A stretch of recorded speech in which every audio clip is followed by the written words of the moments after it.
Update. Parang may puti-puti po yung dahon. May sakit po ata. Sobrang natubek sa sobrang tagal na ulan.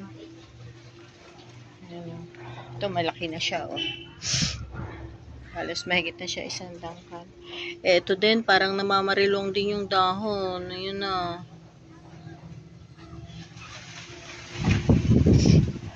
May araw po, oh.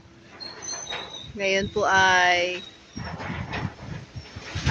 July 20.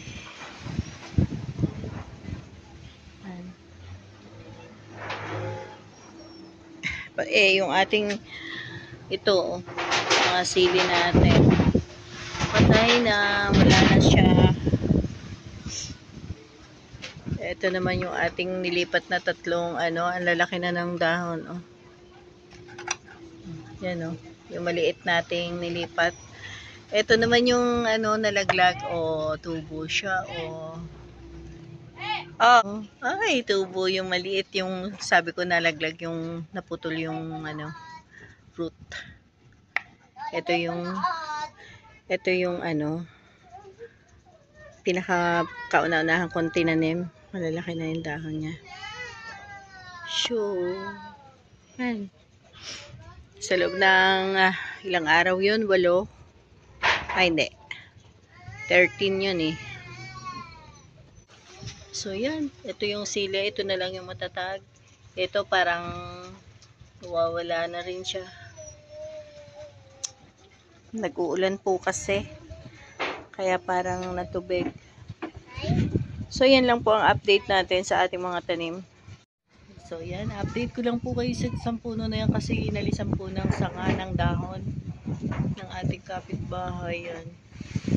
Kaya po, siya po ay nabulok na. Doon po sa kabila, yung loob niya ay maitim na. Maitim na yung kabilang side. So, yan. Kasi nalisan po ng dahon. Sayang. Mawawala na din siya, oh. Kasi nalisan nga po siya ng dahon. Dalawa yan. Sayang yan. Saka, ito. Yan. Nabalatan pa po siya, oh. Nabalatan.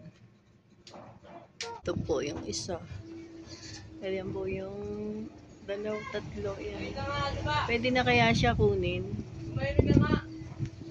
Tignan natin. Nasa baba.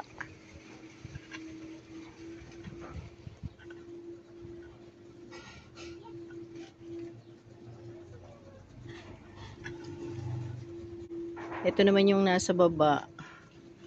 Pwede na po ba anihin yan? Madilaw-dilaw. Pero mag-green pa. Gusto ko na yung kunin eh. Kasi maitim na ako mapupulok. Yan o. Yan, may basa po. Ayan o. So yan, ang update natin sa ating mga kakao. Yan o, may itim. Yung dalawa na yan o, may itim. Yan po ang update natin sa ating kakao at sa ating yan. Pagkatapos ng bagyong Krising, yan na. Para siyang mamamatay. Nalulungkot ako.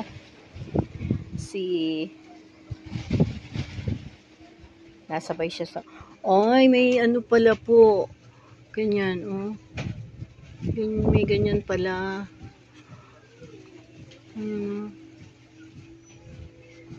Ito rin ba? Ito wala. Mayroon pala. Mayroon. Ayan. Hindi ko alam kung anong gagawin ko. Kung ano ipambobomba ko.